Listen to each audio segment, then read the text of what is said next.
त्याग करके भजन स्मरण जप करना चाहिए, सत्संग करना चाहिए। निष्काम भाव से तो दान है, तप है, तीर्थ है, व्रत है, उपवास है, ये भी निष्काम भाव से किया जाए तो कल्याण करने वाले होते हैं। अरे भजन स्मरण भगवान ने किया जाए तो फिर कहना ही क्या है। निष्काम कर्मानुष्ठानम त्यागात काम्य निषिद्ध योग, काम और काम्य और निषिद्ध दो कर्मों का त्याग करके निष्काम भाव से करना जाए। निष्काम कर्मानुष्ठानम त्यागात काम्य निषिद्धयो तत्रापि परमो धर्म जपस्तुत्यादि हरि। भगवान के नाम का जप, स्तुति, प्रार्थना, भगवान की लीला कथा सुनना, कहना, ये परम धर्म है। ये दान पुण्य तीर्थ व्रत आदि की धर्म बताया है और परमात्मा की तरफ लगाना जप दान कर, ये तथापि परमो धर्म जपस्तुत्यादि हरे। भगवान का नाम का जप करना, स्तुति करना, प्रार्थना करना, भगवान के गुणानुवाद सुनना, कहना, विचार करना, पढ़ना, ये है परम धर्म। ये करो कल्याण हो जाएगा। तो इच्छा परमात्मा प्राप्ति की इच्छा वो कामना नहीं है, संसार की सुखों की कामना वो कामना है। तो कामना बंधन करने वाली होती है, निष्काम भाव होता है और भगवान की तरफ चलते वो कल्याण में चलती। गीता में आया है जरा मरण मोक्षाय माम आश्रित यतन्ति। जरा मरण से मुक्ति पाने के लिए मेरा आश्रय लेकर जो कर्म करते हैं, भगवान के चरणों का आश्रय लेकर कर्म करते हैं, ते ब्रह्म तद्विदु, वो सब ब्रह्म को जान जाते हैं, कर्म जान जाते हैं, अध्यात्म जान जाते हैं। अधिभूत अधिदेव अधियज्ञ के सहित मेरे को जानते हैं, अंत में मेरे को प्राप्त होते हैं। ये 7वें अध्याय 29 और 30 दो श्लोकों में भगवान ने कहा मेरा आश्रय लेकर चल करते हैं, मेरा आश्रय ले। तो भगवान के चरणों का आश्रय लेकर चले तो धावन निमिलवाने थे न स्खले न पतेली। ऐसा निष्कंठ का पंथा, भगवान की तरफ चलने का मार्ग बड़ा प्रशस्त निष्कंठ का पंथा। जैसे संपूज्य थे हरि, ऐसा निष्कंठ। इसमें जैसे रास्ता साफ हो, आंख मीच कर दौड़ो तो कोई करता है ना पड़ता है, ऐसे धावन नहीं लेवाने से न स्खले न पतेली है, यहाँ पसंद नहीं होता, उद्धार होता है। तो उद्देश्य परमात्मा का प्राप्त है। ये भोग और धन का जो उद्देश्य है ये गलती है, वो साधन में आगे नहीं चलता। व्यवसायी आत्मा बुद्धि समाधो न विधीयते, परमात्मा तत्व की प्राप्ति करने का निश्चय भी उनके नहीं हो सकता। उसका एक निश्चय हो नहीं सकता कि अब हम कल्याणी करेंगे, क्यों भोग है उससे ताप फिर ये पुष्पित वाणी है, वहाँ स्वर्ग मिलेगा और वहाँ बड़ी अप्सराएं है, नंदन वन है, अमृत का भोजन है, बड़ी ये पुष्पित वचन है। पुष्प होते हैं केवल फूल फूल, फल कुछ नहीं, फल नाशवान। ऐसा चलने वाले पतन को प्राप्त होते। इस बात से कामना संसार की कामना है, स्वर्ग आदि की कामना है, यहाँ धन ऐश्वर्य की कामना है, यहाँ सुख भोग की कामना है, यहाँ मान सत्कार की कामना है, बड़ाई कीर्ति की वाह वाह की कामना है। मेरा संसार में नाम रहे, मर जाऊं तो भी मेरा नाम रहे। मेरा से ये मारवाड़ी भाषा में आया है, जोधपुर में, जोधपुर भाषा में गीतड़ा और भीतड़ा। क्या तो हम कोई पुस्तक लिख दें जैसे हमारा नाम हो जाए, नहीं तो मकान बना दें, स्मारक बनाए दें, तो देख के हमारा स्मरण उतारे। तो मरने के बाद भी कीर्ति चाहता है मनुष्य, यश चाहता है, मान चाहता है, मेरा नाम हो जाए चाहता है। तो ये सब पसंद करने वाली है, ये कामना कामना है। उसके त्याग की बात कही है, निर्वाह मात्र के कामना नहीं है। वो निर्वाह मात्र तो भाग्य से मिलेगा, उसकी कामना करो तो मिलेगा, न करो तो मिलेगा। अरे कामना करके अधिक धनवान हो जाएगा, हकी बात नहीं है, ये प्रत्यक्ष बात भी है।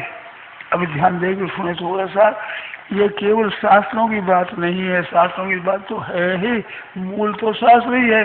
तस्मात् शास्त्रम प्रमाणन्ते कार्य कार्य व्यवस्थित हो, परंतु हमारे व्यवहार में देखने में भी आती है। संत महात्मा आप लोग गुरुजन क्या कहते हैं, तुम भजन स्मरण करो, संध्या गायत्री करो, भी अपने अधिकार के अनुसार तुम संध्या करो, गायत्री करो, पुस्तक पढ़ो, स्वाध्याय करो, जप करो, कीर्तन करो, प्राणायाम करो, तीर्थ व्रत आदि करो। इसके लिए नियम लेने का बात कहते, तुम नियम लो, इतना हम करेंगे, रोजाना इतना काम करो, आ संध्या को रोजाना संध्या करो, तुम ऐसा नियम लो। तो संध्या के लिए कहते हैं, धर्म के लिए है भाई, तुम दान करो, पुण्य करो, बस करो, भोजन करो, तो स्नान करके भगवान के भोग लगा खाया करो, ऐसे नियम लेते हैं। पर भोग भोगने का नियम कोई नहीं रहता। क्यों इतने भोग भोगो, हम बढ़िया माल ही खाएंगे, रोजाना ये भोग भोगेंगे, ऐसा नियम कोई नहीं रहता। इस तरह से धन का नियम कोई नहीं रहता। रोजाना इतनी माला जपो, कहते हैं तुम 5 रुपये तुम पैदा करो, रोजाना नियम लो कि 5 रुपये रोजाना पैदा करेंगे, ये नियम ले लेते। क्यों नहीं लेते कि धन पैदा करना और बढ़िया भोजन ऐसा सुख भोगना ये प्रारब्ध का काम है, अभी उद्योग का काम नहीं है। और परमात्म तत्व को प्राप्त करना और धर्म का अनुष्ठान करना, इसके लिए नियम लिए जाते हैं। ऐसे करो भाई, तुम अपना वर्ण है, वो आश्रम है, उसके अनुसार शास्त्र वेद काम करो, कहते हैं ऐसा। क्या हमारे वर्ण आश्रम के अनुसार काम करना आवश्यक है? जरूर आवश्यक है। तो क्या धन आवश्यक नहीं है? वर्णाश्रम के अनुसार कर्म करना आवश्यक है। धन क्या आवश्यक? धन तो बहुत आवश्यक है, रोटी कपड़ा मकान हमारे को इसी से ही मिलता है। तो फिर धन के लिए नियम लो, धन के लिए नियम चलता नहीं।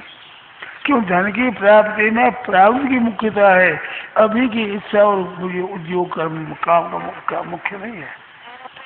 वो तो जैसा आपको होना वैसा करेगा, तो होना ही ऐसा कर, फिर उसमें उद्योग क्यों करें? उद्योग नहीं करोगे तो मनुष्य जन्म सफल ही नहीं होगा। मनुष्य जन्म में कर्मण्यवाधिकार से माँ फलेषु कदाचन, गीता कहता है कर्तव्य कर्म के करने में अधिकार है, फलेषु कदाचन माँ कभी नहीं। फल इतना प्राप्त करना ये हाथरी बात नहीं है। कर्तव्य कर्म जरूर करें, अपना जो शास्त्रिक विधि वर्ण आश्रम के अनुसार, व्यक्ति है स्त्री पुरुष के अनुसार, उनके लिए जो शास्त्र ने आज्ञा दी है उसी धर्म करें। पहले में कहेंगे बालकपन में बिना किए मिलता रहा, वृद्धावस्था में बिना किए मिलता है, बीच की अवस्था में करने लायक हो गए तो काम करो फिर मिलेगा। तो काम करो, कैसे प्रारब्ध में क्या हुआ, हम काम करें न करें प्रारब्ध के अनुसार मिलेगा। वो तो कर्म के अनुसार मिलेगा, पर दुख पाना पड़ेगा।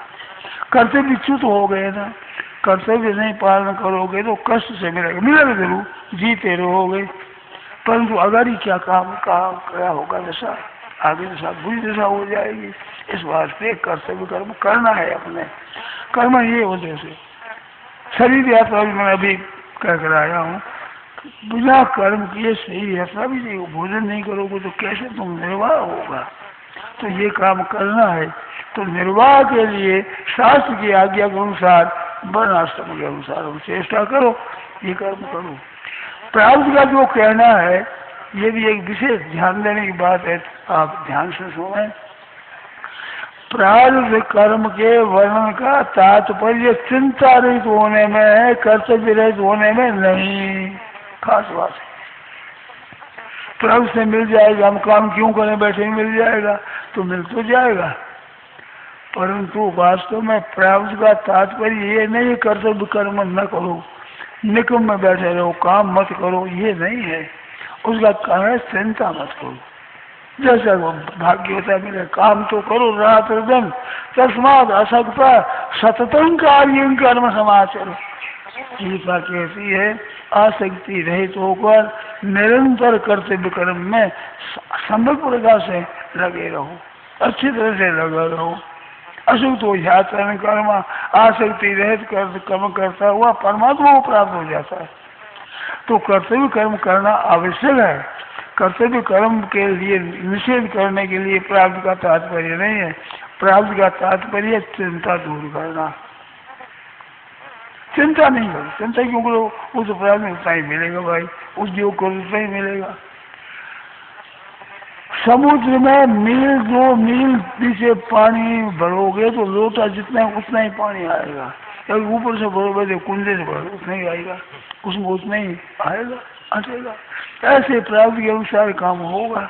हमने देखा है सड़कों पर कंकड़ ढोते हैं, उनको जो पैसे मिलते हैं वही पैसे टकसाल थी कलकत्ता में, उस समय रुपए और गिन्नी और मोहरें बनती थी, वो कारखाना था।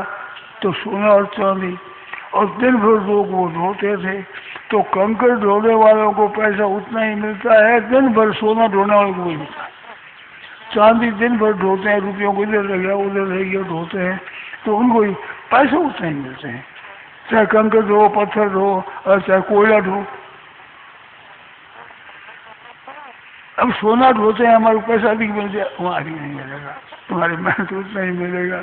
ऐसे मिलने में संसार की चीजें सीखने में बहुत भी मिलेगी, मैं तुम्हारे तो भाग्य के अनुसार ही मिलेगा, जैसा मिलना उतना ही मिलेगा। अच्छी बुरी परिस्थिति तरह तरह की आती है, पर सुख दुख बरोबर होगा। सुख दुख में भी एक मार्मिक बात है, जैसे ये मार्मिक बात बताई, इस वजह से सुख दुख में भी एक बड़ी मार्मिक बात है। मैं मार्मिक बात वो कहता हूँ कि जिसका वर्णन विशेष नहीं आता, थोड़ा आता है, हर एक का ध्यान नहीं जाता है शास्त्रों में। तो वो क्या है कि जो कर्म का फल है, वो फल सुखदायी दुखदायी परिस्थिति का आना है, सुखी दुखी करना नहीं है। ये खूब से ठीक गहरी समझने बात। हम सुखी और दुखी होते हैं, उसका कारण प्रारब्ध नहीं है। सुखी दुखी होते हैं, इसमें कारण है मूर्खता, बेसमझी, और परिस्थिति आती है वो कर्मों का फल है। क्योंकि कर्म जो हम बाहर से करते हैं, उन कर्मों से वह परिस्थिति बनती है, तो परिस्थिति सुखदायी दुखदायी आवेगी, पर दुख होना सुख होने ये बात नहीं है। आपने सुना ही होगा, आपसे अपरिचित बात नहीं है। नारद जी महाराज अपनी बात कहने लगे व्यास जी को। व्यास जी व्याकुल हो गए। नारद जी ने कहा व्याकुल क्यों होते हो, कि हमें शांति नहीं है, कि हमने महाभारत की लड़ाई का वर्णन किया है, शांति थोड़ी होगी। भगवान के गुणानुवाद कहो, शांति हो जाएगी। उसमें नारद जी ने अपने जन्म की कथा कही है। मैं दासी पुत्र था, दास्या सुखस्यादम वेदवादी नाम, मैं एक दासी पुत्र था। संत आए चातुर्मास में, उनकी सेवा के लिए सूर धनी ने मेरी माँ को लगा दिया कि भाई इनकी बाहर की सेवा करना, चल बना तुम काम करो। तो मेरी माँ काम करती थी, और मैं बालक था, मैं तो साथ में रहता, मैं कहाँ जाऊँ। तो ऐसी सेवा करने लगी, तो कर दी थी वो। फिर मैं तो छोड़कर, खेल कूद छोड़कर मैं भी सत्संग में बैठता और कथा सुनता था। तो संतों ने कृपा करी मेरे पर, मेरी रुचि हो गई इधर। देवी योग से क्या हुआ, माँ गाय दूने को जाती थी, वहाँ सांप काट गया और माँ मर गई। तो प्रारब्ध कर्म ने माता का वियोग कर दिया, पाप फल हुआ, जो माँ मर गई। बच्चे की माँ मर जाए और क्या, आश्रय कुछ नहीं, आधार माँ ही होती है। वो मर गई, परंतु माँ के मरने से नारद जी खुश हो गए, प्रसन्न हो गए, नाचने लगे। प्रारब्ध का फल माँ का मारना है, दुखी करना नहीं है। दुखी नहीं है, सुखी हुए। कहते वो माँ तंग करती, आगे बेटा रोटी खा ले, ये कर ले, काम कर ले, मैं देखूँ भजन करूँ, भगवान में लग जाऊँ। तो ऐसी खुला होने से फिर मैं जंगल में निकल गया। वहाँ झरने पर जल पिया, वृक्ष नीचे बैठा, ध्यान लग गया, भगवान का ध्यान लग गया, रुचि हो गई। इस कारण से वो संत कुमार करके मेरे को, यार मेरे पर चक्रू कृपा यदि भी तुल्य दर्शना, संत महात्मा समदृष्टि वाले होते हैं, परंतु मेरे पर विशेष कृपा की। अद्भुत किरण के अनुवर्तिनी, संत कहते जैसे मैं चलता था और खेल कूद छोड़कर सत्संग करता था, तो धन कमाने वाला धन कमा करके कमाना छोड़कर सत्संग करे तो संतों पर असर पड़ता है। ऐसे बच्चे खेल कूद छोड़कर सत्संग करे तो असर पड़ता है। अगर तुम्हारे धन का लोभ है, जैसे बचपन खेलने का लोभ होता है, तो वो न खेल कर सत्संग करते। इसने कृपा की संतों ने, मेरे को मंत्र दिया, बताया जिसके अनुसार जारवा जंग गया, भगवान का ध्यान लग गया, खुशी हो गई। फिर व्याकुल हुआ तो आकाशवाणी हुई कि मैं दुर्दोष हमको योगी नाम अभी दर्शन नहीं होंगे, तुम भजन करो, फिर ब्रह्मा के पुत्रों हो जाए। ऐसा हुआ। तो यहाँ कहने का इतना ही तात्पर्य था कि माता मर गई तो माँ के मरने से दुखी होना चाहिए, तो नारद जी दुखी नहीं हुए। प्रारब्ध का कर्म दुखदायी परिस्थिति है, पुण्य कर्म का फल सुखदायी परिस्थिति है। ये दुख होना, जलन होना, ये तो अज्ञान का फल है, ये मूर्खता का फल है। मूर्खता मिटाई जा सकती है, प्रारब्ध नहीं मिटाया जा सकता। प्रारब्ध के अनुसार घटना तो घटेगी, हम सुखी हों दुखी हों, हमारे दिव्य आदि पास में सब चीजें होगी, प्रारब्ध से मिलती है। उनको अगर हम अच्छे काम में दूसरों की सेवा में लगाएं तो पुण्य हो जाएगा। तो सुखदायी परिस्थिति आती है सेवा करने के लिए, और दुखदायी परिस्थिति आती है सहन करने के लिए, प्रतीक्षा के लिए, सुख की इच्छा का त्याग करने के लिए। दुखदायी परिस्थिति तो दोनों साधन है, सुखदायी परिस्थिति भी परमात्मा की प्राप्ति में साधन है, और सुखदायी परिस्थिति भी परमात्मा की प्राप्ति में साधन है। सुख दोनों का सदुपयोग किया जाए तो सुखदायी परिस्थिति में ही भजन होता है, ऐसी बात नहीं है।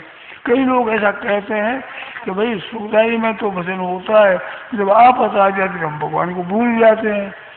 कई ऐसा भी कहते हैं कि जब आपत होती भजन अच्छा बनता है, सब तरह से तिरस्कार होता है, अपमान होता है, बीमारी आ जाती है, भगवान की विशेष स्मृति होती है, विशेष याद होता है।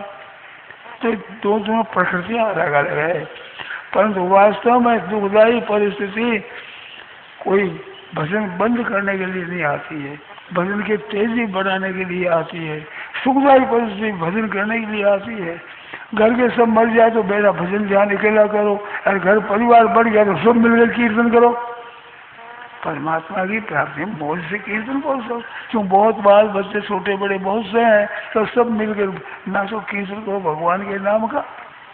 तो सुखदायी दुखदायी परिस्थिति साधन सामग्री है। इसलिए गोस्वामी जी ने कहा साधन धाम मोक्ष कर द्वारा, ये साधन का धाम है, मुक्ति का दरवाजा है, साधन धाम है। सुखदायी परिस्थिति भी साधन सामग्री, दुखदायी परिस्थिति भी साधन सामग्री, उससे परमात्मा तत्व की प्राप्ति करो। तो दुखदायी परिस्थिति दूर हो जाए, कामने की भोग लो, ये तो भोगने से दूर हो जाएगी। आप साहब सुख भोगने का अवसर भी समाप्त हो जाएगा, दुख भोगने का समाप्त हो जाएगा, ये तो मिट जाएगी। इस वास्ते ये भोग लो, इनके लिए चिंता मत करो, और सुखी दुख मत हो। ये सुख दुख भोगने लगी है, यही तनु कर फल विषय में भाई, इस शरीर का फल सुख दुख भोग नहीं है, ये तो परमात्मा की प्राप्ति है। सुख भोगना तो स्वर्ग में जाओ, दुख भोगना नरकों में, 84 धोनी में जाओ, और दोनों से ऊंचा उठना हो तो मनुष्य शरीर में आओ। तो मनुष्य शरीर परमात्मा की प्राप्ति के लिए मिला है। प्राप्ति की इच्छा करना, उद्योग करना, सत्संग करना, स्वाध्याय करना, विचार करना, तत्व ये गहरे उतर के सोचना समझना, इसके लिए मानव शरीर है, सुख भोग के लिए नहीं है। सुख भोग तो ऑलरेडी हो जाएगा। इन मनुष्य ना तो ज्यादा सुख सह सकता ना दुख सह सकता। ज्यादा दुख होगा तो प्राण निकल जाएंगे, नार की जीव के प्राण नहीं निकलते। तेल उबलते हुए तेल में डाल दिया जाए प्राणी को तो तेल में पकता रहेगा, प्राण नहीं निकलेंगे। अब मनुष्य को देगा जब मर जाएगा। ऐसे किसी की लाटरी खुल गई, रुपया आ गया 10,000 रुपया, ऐसे हाथ फेल हो जाए, ना ज्यादा सुख सह सकता ना ज्यादा दुख सह सकता। स्वर्गादिक में वहाँ सुख सहने की शक्ति है, सुख भोग है, नरकादिक में दुख भोगने की शक्ति है, दुखदायी परिस्थिति है। ये मनुष्य शरीर तो परमात्मा की प्राप्ति के लिए है, सुख दुख भोगने के लिए है ही नहीं। अधिक सुख हो तो मर जाए, दुख हो तो मर जाएगी, क्यों सुख दुख भोगने के लिए है ही नहीं। साधन करने से भी साधन करने से मर जाए ये नहीं होगा भाई, साधन करने कोई जहर थोड़ा ही साधन है, इसे मरता नहीं है। वो उम्र बढ़ जाती है, उम्र भजन ध्यान करने से, भगवान के चिंतन करने से उम्र बढ़ जाती है। छठे स्कंद में अजामिल उपाख्यान आता है, अजामिल का अंत समय में नारायण नाम लिया। संतों ने कह दिया कि तेरे लड़के के नाम नारायण लगा दे। उनमें मोह था ज्यादा, जमराज के दूत आए, नारायण नारायण किया, पार्षद आ गए, नारायण 4 पार्षद आ गए, जमदूतों को हटा दिया वहां से। देखा उस दिन से जाकर बस फिर हरिद्वार गया, 6 महीने तक भजन ध्यान किया। तो अंत समय तो आ गया था जमराज लेने के लिए, पर भगवान के भजन करने की भीतर लालसा देगी तो भगवान ने उम्र बढ़ा दी, 6 महीने और दिया और भजन किया, फिर कल्याण हुआ। तो परमात्मा की प्राप्ति के मार्ग में चलने से नुकसान नहीं, लाभ ही लाभ होता है। लौकिक भी नुकसान नहीं तो लाभ होता है, अरे पारमिक लाभ तो होता ही है, उसमें तो गया ही है, उसमें नुकसान होता ही नहीं। तो सच्चे हृदय से परमात्मा तत्व की प्राप्ति में लगने के लिए मानुष से ही मिला है। इस वास्ते परमात्मा तत्व की प्राप्ति के लिए, भगवत दर्शन के लिए, भगवत प्रेम प्राप्ति के लिए, तत्व ज्ञान प्राप्ति के लिए, जिन मुक्ति जीवन मुक्ति के लिए ये मानव शरीर मिला है, तो इसकी इच्छा न करना ये नहीं है, तो खास आवश्यकता है, इच्छा नहीं है। संसार के सुख स्वर्ग आदि के भोगों की आज शेष बिन लोगों भोगनों से सबन को त्याग, वेद रस ज्ञाता मुनि कहता वैराग, तो बिन लोग का सुख भी हम नहीं चाहते, हम तो भजन स्मरण चाहते हैं। सुख भोग के लिए ये शरीर है ही नहीं, तो भोग की इच्छा है, सुख आराम की है, मान बढ़ाई की है, ये इच्छा कामना है। तो गीता ने कामना के त्याग की बात कही है, तो ये सांसारिक कामना के त्याग की बात कही है, भजन स्मरण की कामना के त्याग की बात नहीं कही है। ऐसे संसारिक सुख है, हम भोजन बढ़िया मिले, चीज बढ़िया मिले, ये इच्छा से नहीं मिलता, ये तो प्रारब्ध के अनुसार मिलता है। एक बात और इसमें मार्मिक है कि सुखदायी परिस्थिति का त्याग कर सकते हैं, दुखदायी परिस्थिति का त्याग नहीं कर सकते। ये विशेष दोनों बातें विलक्षण है। सुखदायी परिस्थिति आई, आपके पास धन आया, संपत्ति आई, उसको आप दान कर सकते हो और त्याग करके साधु भाव बढ़ गए सबको, तो त्याग कर सकते हो। पर बुखार आ गया, उसको हम त्याग कर दें, ये नहीं कर सकते, वो तो भोगना पड़ेगा भाई। क्यों? पाप का फल है, पाप कर्म है, पाप कर्म है वे है फौजदारी, और पुण्य है ये है दीवानी। तो आप भोग पढ़ना ही भोगना ऐसा नहीं है, आ गया मिल गया, क्या कर सकते हैं, दान कर सकते हैं, छोड़ सकते हैं, छोड़ कर चल दो, रुपये आगे छोड़ चल दो, अथवा दान कर दो, आपकी मर्जी ऐसे कर सकते हैं। पर बुखार आ गया, घाटा लग गया, लड़का मर गया, अब इसको त्याग कर दो, कैसे त्याग कर दोगे, कैसा दी जाएगा, वो नहीं होगा। इस वास्ते मनुष्य को कामना और ये आवश्यकता दोनों के भेद को समझना चाहिए। दोनों को भेद की बात आज बताई। परमात्मा तत्व की प्राप्ति की आवश्यकता है, संसार संग्रह और सुभोग की कामना है, तो कामना का त्याग करना है, आवश्यकता की पूर्ति होती है। कामना की पूर्ति कभी नहीं होगी, जब कभी त्याग करना पड़ेगा, ये त्यागने की बात। नारायण नारायण नारायण नारायण नारायण।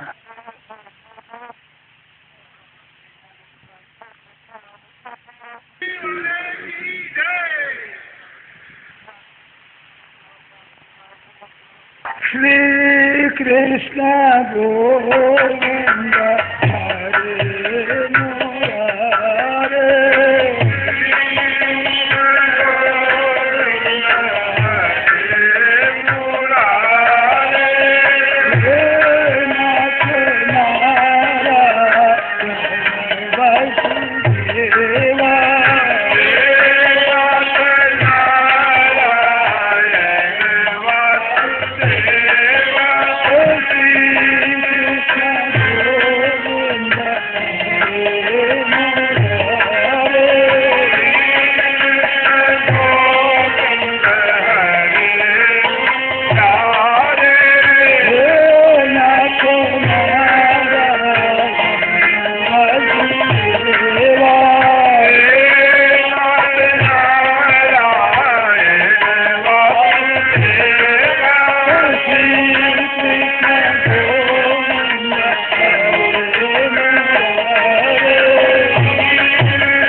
कृष्ण कन्हैया नंद जी लालो बंसी बजावे मारो वालो रे रामा